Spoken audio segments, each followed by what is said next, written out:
Hello, Management 448. My name is Derek, and I'm doing a video presentation today on Chapter 13, which is the decision-making process. The article that I'm doing my research on is cognitive biases in the business world.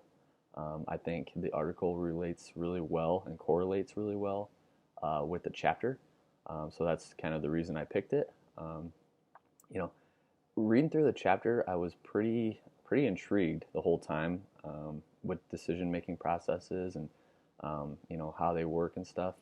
And the thing that really stuck out to me was the cognitive biases. A cognitive bias is basically an error in judgment.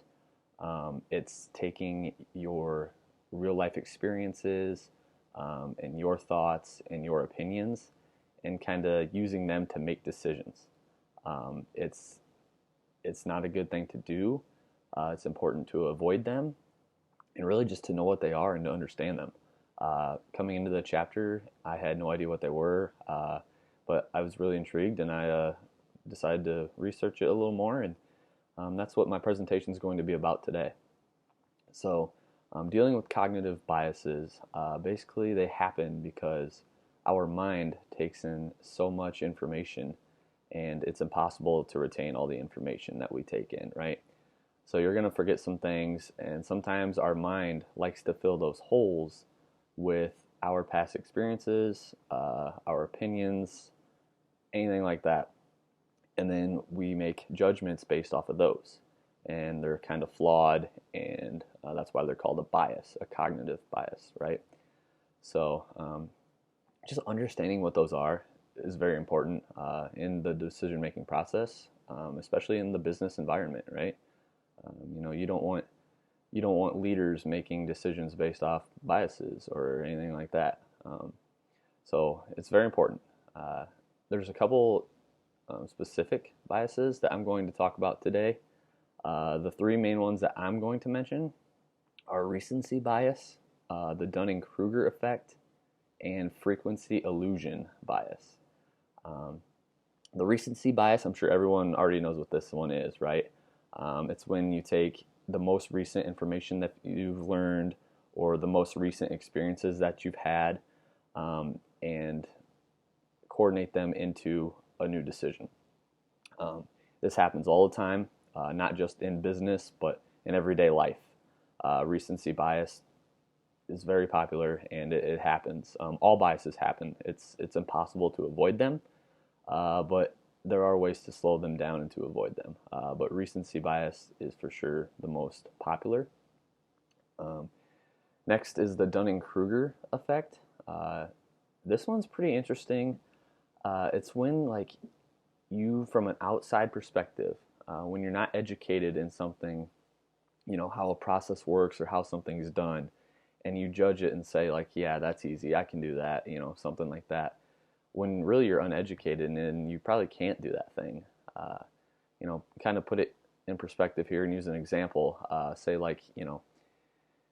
you work in a factory and you have a manager that you don't like and you think you could do a better job managing, right? And you're like, man, I wish I was manager. I'd be so good at it. I could do this and I would be so much better. Well, really, you're probably uneducated and you don't know how to manage a department or a company, and it's going to be a lot harder than you think. And then when you try and do it, you fail. So that's kind of like the Dunning-Kruger effect. That's the best example that I can try and relate to you guys to help you understand it. But it's really interesting. If you guys should take some time to look into it a little more, because I think that's one of the most intriguing ones. And then lastly, the one I'm going to talk about today is frequency illusion. So this bias is when you notice something for the first time, something particular, and then after you notice it for that initial time, you see it more and more. Again, this one's relevant and evident in everyday life and the business life.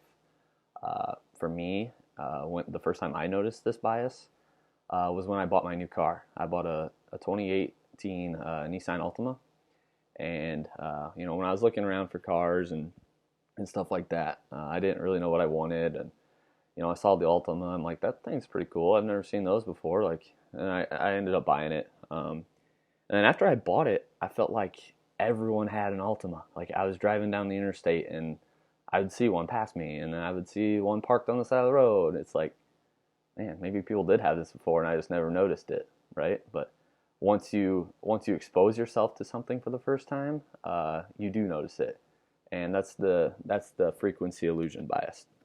And all these biases, like I said, they're relevant in everyday life and in business life, and they flaw your mind and your thinking, and you can't make accurate decisions.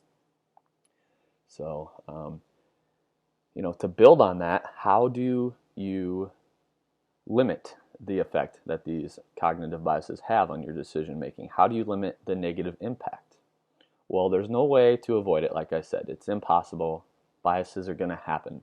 But there are some ways to kind of slow it down and minimize the effect. And those would be staying aware of your biases, challenging your biases, and then also observing them in others. So it's really important that when you are making an important decision to really think about it, top to bottom, whichever decision you want to make. It's important to kind of foreshadow and kind of predict how your decision is going to affect everything around you, and just search for biases. Ask yourself, is this bias of me? Is this decision flawed? It's really important just to pick that out before you actually make the decision. And sometimes it's hard to pick that out, right? You don't realize it until it's too late. But it's a good thing to search for that and to kind of challenge yourself and challenge the biases, which is my second point here. If you do analyze your decision and you think, hey, this is kind of a bias of me, this isn't a sound judgment, challenge it.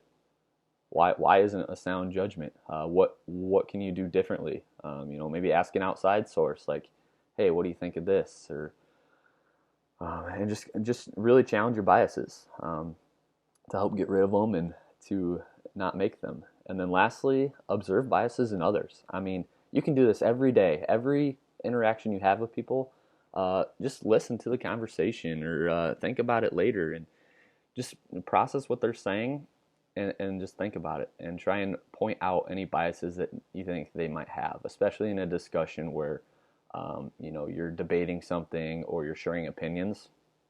Ask yourself, like, hey, I think this person might have been flawed here, like, and just kind of observe biases in other people, and in turn that will help you observe a bias in your own mind and really pick them out and limit the effect that they have. So like I said at the beginning of this, they play a key role in every decision made, and it's really important to not be biased and to try and limit them and to pick them out. So that was my presentation today.